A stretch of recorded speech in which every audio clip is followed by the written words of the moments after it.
Deixa eu trazer, então, o Vasconcelo Quadros, que é jornalista da Agência Pública.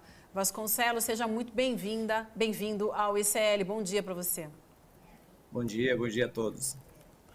Vamos lá, então. A gente vai falar de um escândalo, gente, seríssimo, que diz respeito à nossa história. A Agência Pública analisou com exclusividade documentos de um grupo de pesquisa ligado à Unesp, a Universidade Federal de São Paulo.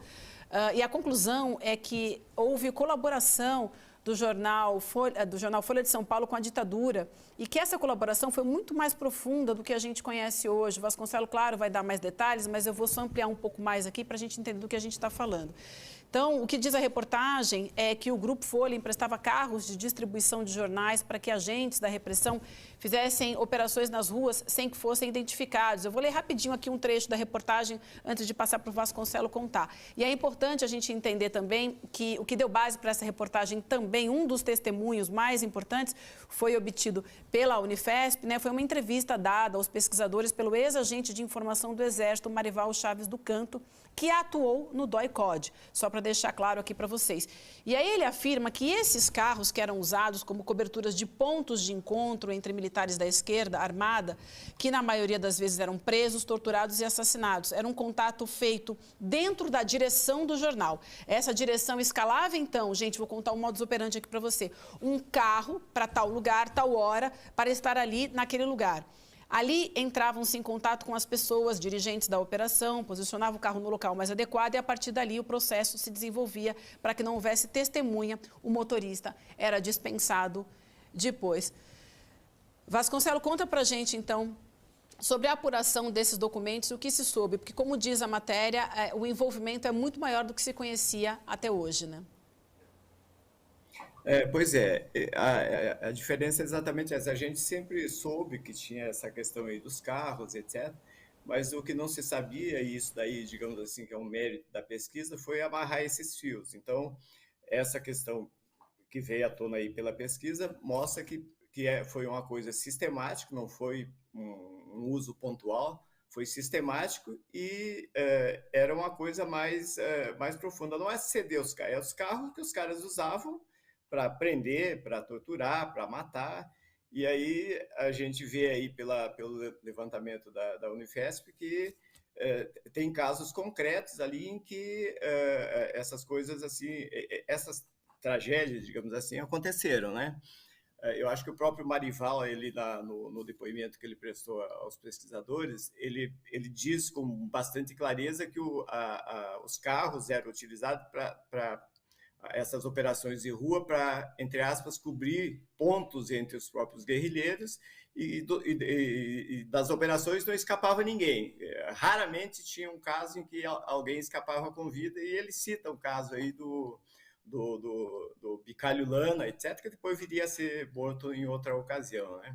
Mas, assim, sempre se soube, né? O que surpreendeu ali pelo resultado da pesquisa é realmente digamos assim, a prática sistemática. Então, de fato, os carros foram usados para essas operações com muita, assim, assiduidade, né?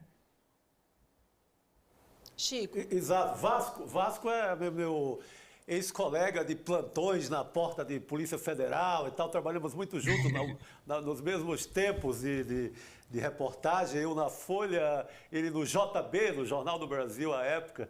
Então temos uma longa milhagem de plantões na porta da PF. Mas Vasco, parabéns pela reportagem, né? Porque eu acho que ela joga luz ali no momento terrível da nossa história e num episódio em que a direção da Folha de São Paulo sempre tratou ali como tivesse sido uma coisa quase por acaso, como se a direção do jornal não soubesse que os carros estavam sendo usados, como fosse ali alguma coisa só de varejo dentro dessa história tenebrosa da ditadura. Mas você tinha, inclusive, Vasco,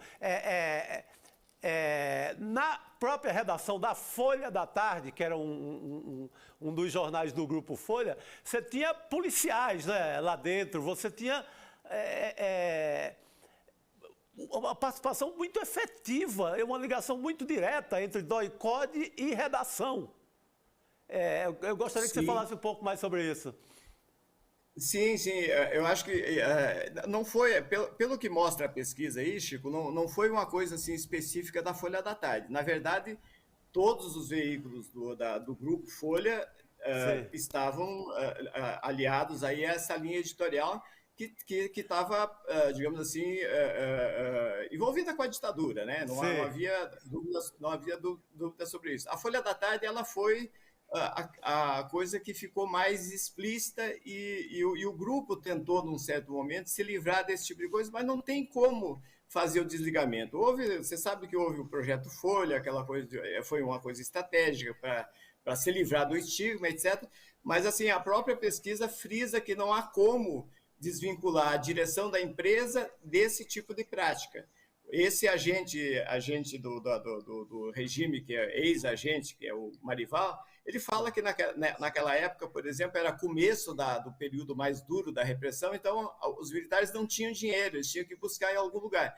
E aí foram buscar nessas empresas que mais colaboraram. Então, assim, que estavam mais dispostas a colaborar porque receberiam algo em troca, né? Quer dizer, essa coisa da economia, do milagre econômico. Então a vinculação, por exemplo.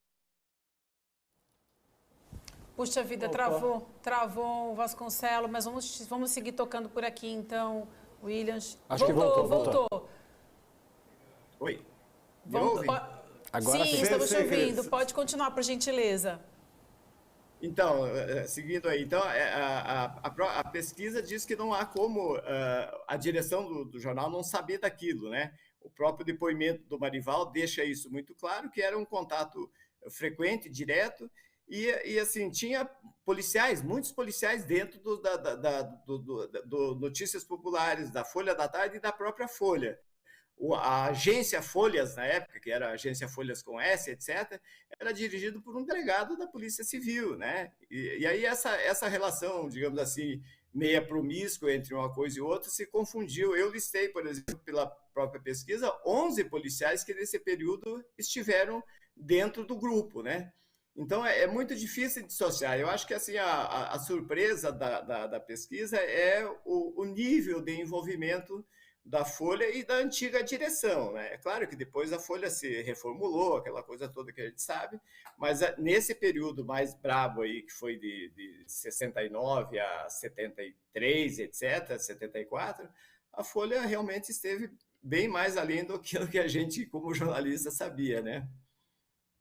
Isso é importante, Vasconcelos, e é um prazer ter você aqui com a gente, porque a gente ainda vive num país onde tem pessoas hoje, 2023, que ignoram a história da ditadura e ainda continuam louvando esse período triste na história do Brasil, e principalmente porque, como as pessoas não conhecem nossa história adequadamente, ela ainda está sendo desvelada, como essas revelações importantes que você trouxe, que a gente tem o impulso de chamar de ditadura militar, né?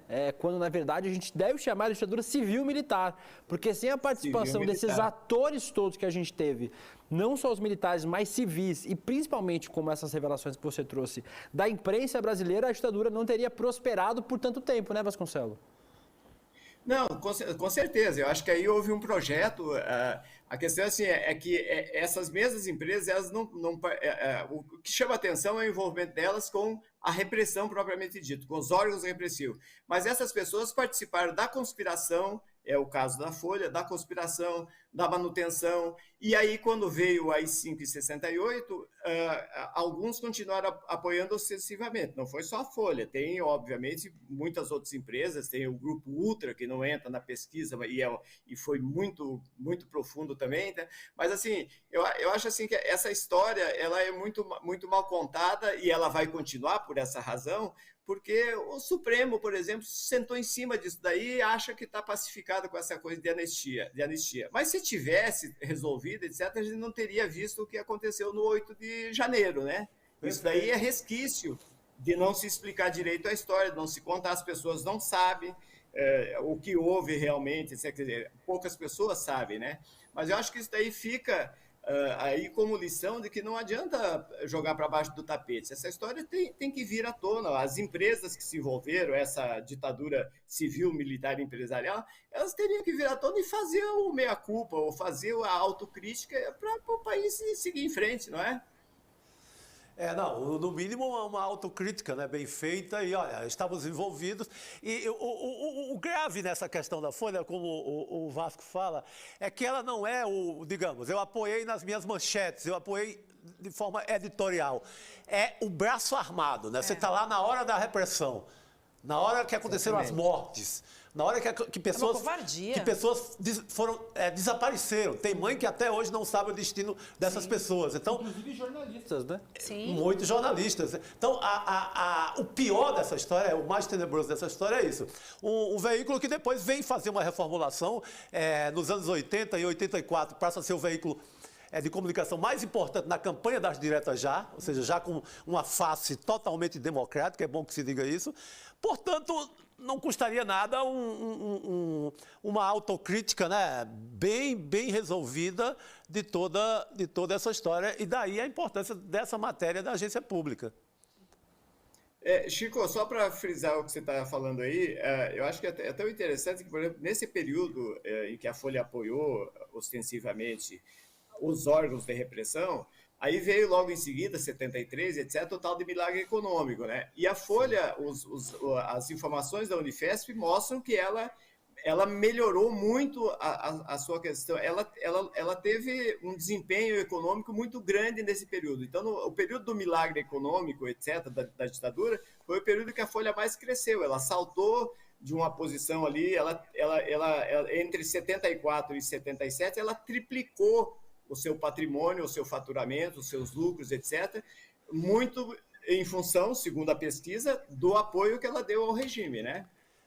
Perfeito. Não, aí você estende isso ao Globo do Rio de Janeiro, que também há essa... Sim. Vamos chamar ingenuamente essa coincidência de crescimento do grupo com o apoio à ditadura. Então, e vemos isso maior, num cenário maior, você tem a própria Fiesp, vários dos seus filiados dentro desse jogo. Aliança total com a ditadura. A Fiesp tinha um grupo ali chamado Grupo Permanente de Apoio, etc. E assim, é muito claro, por exemplo, o envolvimento deles, da elite empresarial, não só na conspiração, mas também na manutenção e na repressão, porque esse grupo dentro da Fiesp, chamado GPMI, etc., ele arrecadava dinheiro, etc., para passar para a polícia os insumos, equipamentos, isso, tudo que se precisava no período. Então, eu acho que a Fiesp, talvez, entre os pecados capitais dessa elite, deve ainda essa situação. Saíram algumas coisas por aí, mas, assim, a atuação desse grupo... E a ele estavam vinculados todos esses empresários, inclusive o próprio Otávio Frias de Oliveira, etc. Foi uma coisa realmente muito forte. Eu acho que essa história não veio à tona ainda como ela deveria vir. Infelizmente, passou pela Comissão Nacional da Verdade e deixou um pouco aí de lado essa questão, embora toque, etc., mas era preciso aprofundar mais e mostrar, é evidente, né, Chico? Perfeito. Para ter uma revisão histórica, a gente nunca tem. Esse fato vai ficar mais uma vez. Você vê agora mesmo, no próprio julgamento quando se procura apurar o 8 de janeiro, você vê que os militares estão mais uma vez ficando de lado. As altas patentes vão ficar mais uma vez livres disso. Resultado, a gente nunca vai revisar isso como deveria revisar. Até exatamente. A própria reportagem especial que a Heloísa Vilela fez, né, mostrando aquele caso absurdo de tortura e tudo mais, chamando atenção para isso também, é importante, realmente, como vocês falaram, esses veículos, essas empresas precisam se retratar sim, até para a gente colocar as coisas nos seus devidos lugares. Perfeito. Não, Aí você tem porque eu lembrei, por acaso, agora, tem esse comercial de sucesso da Volkswagen agora, e eu lembrei que do envolvimento da Volks também, na ditadura do Brasil, no nazismo. Isso tudo eu acho que começa a se resolver quando as empresas vêm a público e dizem, e fazem uma autocrítica, pedem perdão público por ter ajudado falando de uma maneira grosseira, matar gente. Essas empresas, seja de comunicação ou seja uma fábrica ou qualquer ligada à Fiesp, não custa nada vir a público esclarecer, para a gente não ficar sempre voltando e nada do outro lado ser resolvido.